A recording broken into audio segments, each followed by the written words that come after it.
From the PEP Radio Newsroom, this is the Lunch Hour News Blast. Advocate is reporting that organizers are ready to hit the Trump administration where it hurts the most, in the wallet.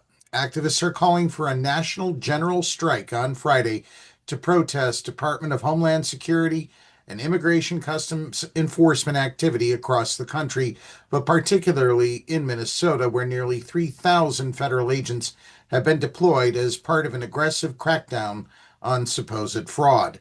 The DHS operations have resulted in the deaths of Renee Nicole Good, a 37-year-old poet and mother of three, fatally shot by an ICE officer on January 7th, and Alex Pretti, a 37-year-old VA nurse, killed by DHS agents while observing operations on January 24th.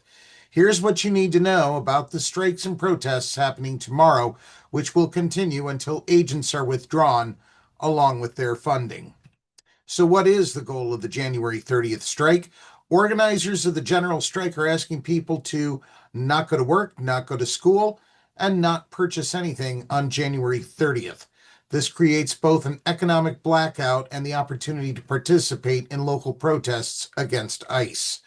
The entire country is shocked and outraged at the brutal killings of Alex Pretti, Renee Good, Silverio Villegas Gonzalez, and Keith Porter Jr. by federal agents. The National Shutdown website states, while Trump and other right-wing politicians are slandering them as terrorists, the video evidence makes it clear beyond all doubt they were gunned down in broad daylight simply for exercising their First Amendment right to protest mass deportation.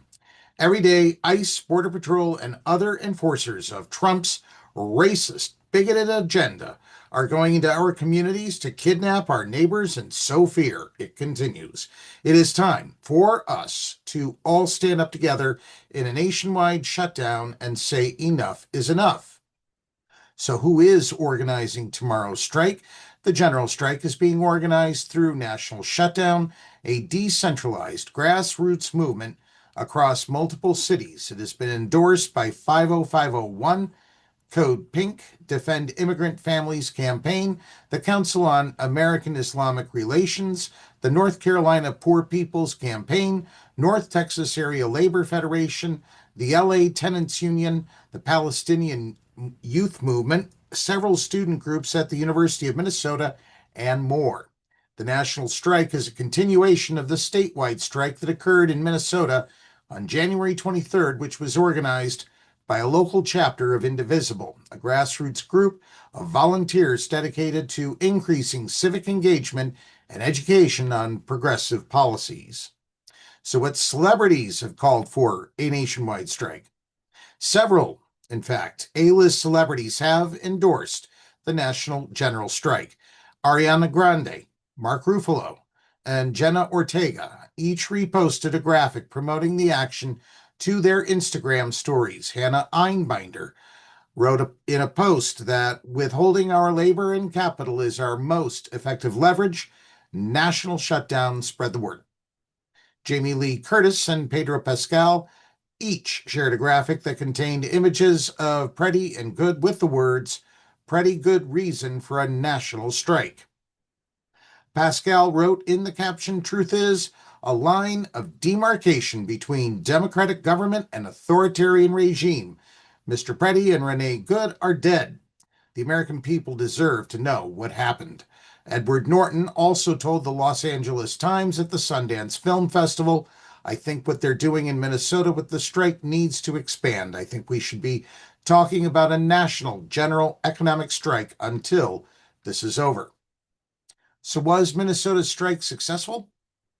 Over 50,000 people marched in negative 20-degree temperature on January 23rd as over 700 businesses in Minnesota closed, according to organizers at Indivisible Twin Cities.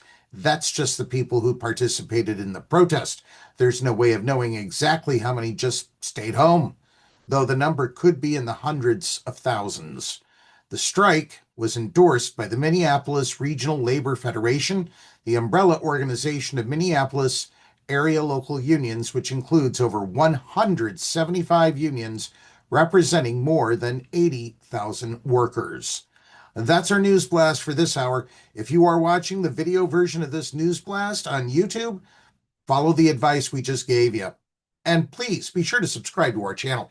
PEP Radio is available on the Live 365 app, the PEP Radio page at paequality.com, Roku, and Alexa.